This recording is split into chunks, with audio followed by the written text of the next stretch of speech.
I've never been signed to a record label. I've never been on a major. I've never had major backing with anything. But it's like, me personally, without the internet, I might just be some kid you know on a mixtape in Queens.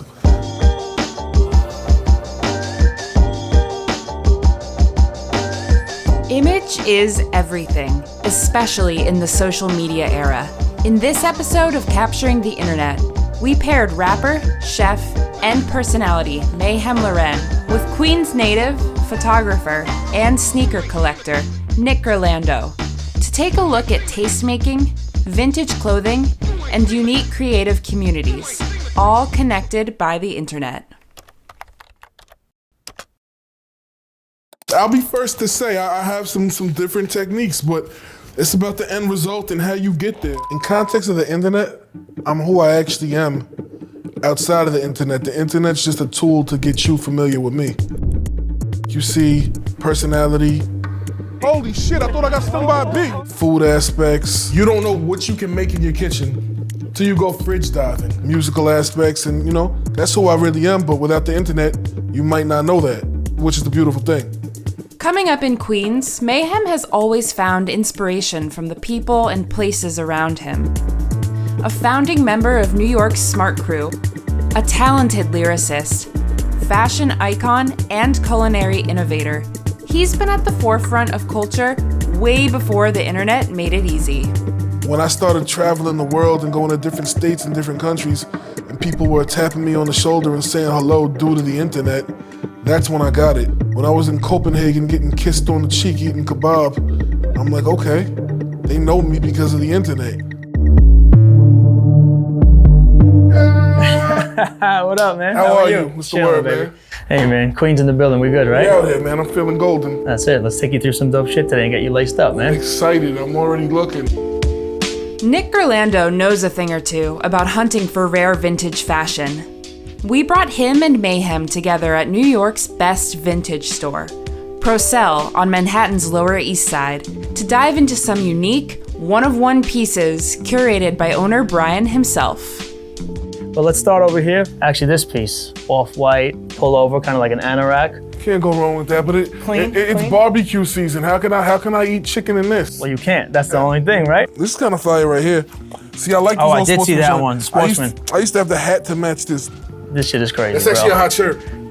Nick Orlando, I'm 32 years old, born in Queens, currently living in downtown Brooklyn. I'm a sneaker fanatic, clothing freak, I'm a photographer and a sales representative. So I started with photography basically from skateboarding. So we grew up skateboarding. I've been doing that for about 25 years. Everywhere we went, we always had the camera. And it was based on filming and just based on the tricks. And then it turned into, you know, where were you staying? Where were you eating? And then that's how we really discovered like the landscapes and the people and the places and the food. And then it just full on blossomed into shooting everything there is.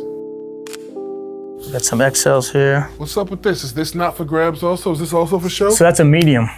Doesn't even matter. For Nick and Mayhem, vintage clothing provides a powerful form of expression.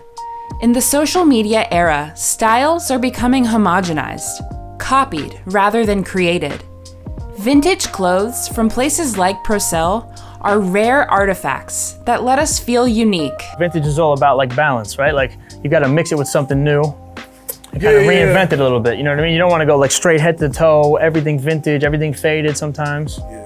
See, my thing with vintage is like not necessarily to get something because it's vintage, just to get something that I like. A lot of things that I like happen to be from a certain era. When it comes to vintage gear, oftentimes you're wearing something vintage, you're gonna be the only person wearing it. You know, say you go into Ralph Lauren and you pick up a shirt, you're one of now several thousands that have that shirt today.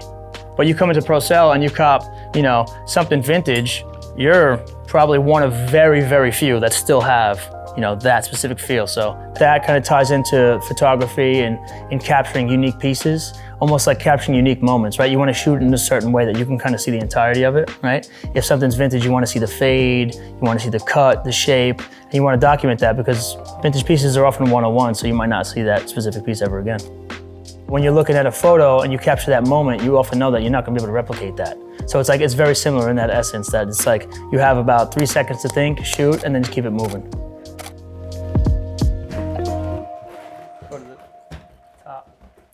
As a creative, getting inspiration from the past, or just kind of looking to the past to see how you could bring that feeling back, but also kind of bring that look and feel back as well in your work.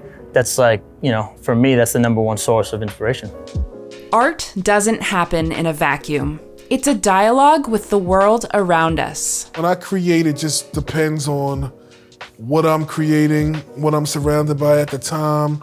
Like, I don't always go back in the past when I create. Sometimes it could be just a trip that I'm on, or a city I'm in, or it could be a restaurant that I just ate at, or it could be something else I saw someone else do that was inspiring to me. Like, if I see something dope that someone else did, like, I'll feed off their energy, not copy them, but I'll be like, oh, that's a hot song. I feel like making a hot song today too. I get inspired by creativity, and I feel all real artists are like that. Inspiration is everything. The internet makes it possible for you to see different parts of me.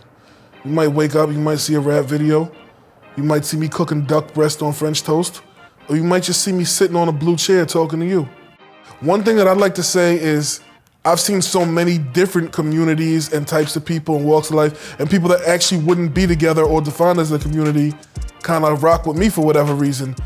Communities that used to be built around publications, labels, and other gatekeepers are now being built around individuals. There definitely were famous people before the internet. They had kind of certain systems and a certain machine behind them. It's like, which still exists, you know what I mean? But that was kind of the only option. Now it's not the only option anymore, The internet is the machine. Today, we inspire each other. Our personal image is an ever-changing reflection of our individual world. So for me, in terms of photography and just like being a creative, I'm really looking forward to just traveling again, getting out, changing the scenery, because pre-COVID, that was a big part of me. And to get inspired and just see new landscapes and new people and new places, that's really what kept me going. Reflect, curate, create, and most importantly, innovate. The internet just puts you out there. I mean, like, we coast to coast with it. I tap dance in every continent. I moved my hips in Australia before because of the internet. With the internet, expression is in our hands.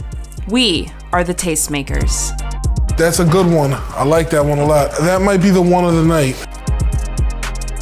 We'll chop them up and then we'll send them to you and you pick. Say no more. All right? Bro, yeah, pleasure. Good shit, man. Hell yeah. Thank you.